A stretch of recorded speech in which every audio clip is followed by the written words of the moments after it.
भगत सिंह चौक तक एक candle march निकाला है।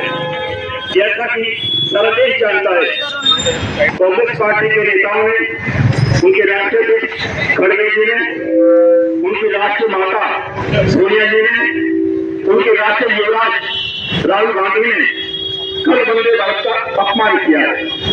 जिस पार्टी के लोग केवल 3 मिनट तक सावधान मुद्रा में खड़े होकर के वंदे मातरम नहीं गा सकते, उन्हें पूरा वंदे मातरम गाने में भी तकलीफ है और वो दावा करते हैं माँ भारती की सेवा करने का, वो दावा करते हैं प्रधानमंत्री बनने का।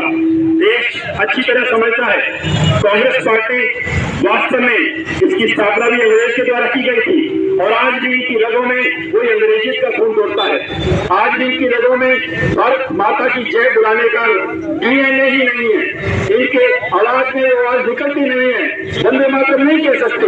अगर ये वंदे मातरम कहे तो इनको डर होता है कि हमारा वोट बैंक हमारे हाथ से निकल जाएगा। ये राष्ट्रवाद की सोच कभी नहीं रख सकते।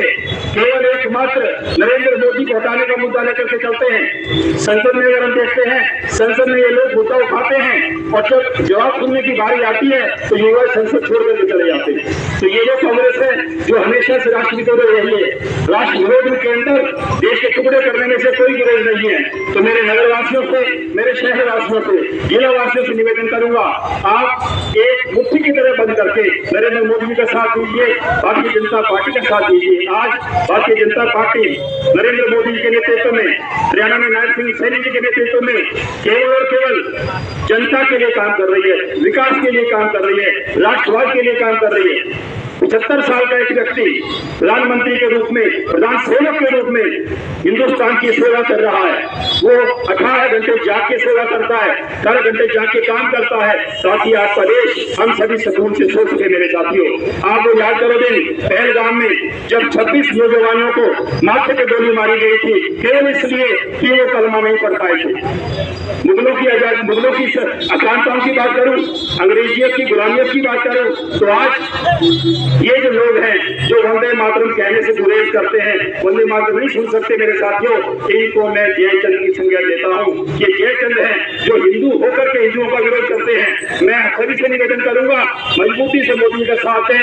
मोदी जी आपकी आने वाली पीढ़ी के लिए काम कर रहे हैं। 2047 के विकसित भारत के लक्ष्य को लेकर के चल रहे हैं। जब 2047 में हम 100 साल के आजाद हो जाएंगे तो ये भारत दुनिया का नंबर 1 देश होगा, ये भारत दुनिया की नंबर 1 अर्थव्यवस्था होगी और ये इतना मजबूत होगा कि सभी विदेशी ताकतें, सभी राष्ट्र विरोधी ताकतें नतमस्तक होकर तैयार छूटेंगी। साथियों, तिरंगे की ताकत भी आपने देखी है। यूक्रेन युद्ध के अंदर जो हमारे युवा, जो हमारे बच्चे तिरंगा लेकर के निकल गए, उन्हें रास्ता दिया गया और उसकी ओट में अन्य कितने देशों को युवा निकल गए। तो तिरंगे की ताकत को मजबूत कीजिए, मोदी जी के हाथों को मजबूत कीजिए, नायब सैनी जी के हाथों को मजबूत कीजिए, भगत सिंह की शहादत को नमन कीजिए, सुखदेव सिंह की शहादत को नमन कीजिए, वीर सावरकर की शहादत को नमन कीजिए। इन सभी शहीदों ने गुरु गोविंद सिंह के परिवार की जो बलिदान था उसको नमन कीजिए, जिसे धर्म के लिए अपना परिवार ने न्यौछावर कर दिया। इन्हीं शब्दों के साथ मैं पुनः सभी नगरवासियों को धन्यवाद करता हूँ, मेरे सभी कार्यकर्ताओं को धन्यवाद करता हूँ कि उन्होंने इस गर्मी के मौसम में भी इकट्ठे होकर के शहर में एक संदेश दिया है। ये पार्टी का आदेश था। राष्ट्रवाद के लिए भारतीय जनता पार्टी कार्यकर्ता समर्पित होकर के कार्यकर्ता है।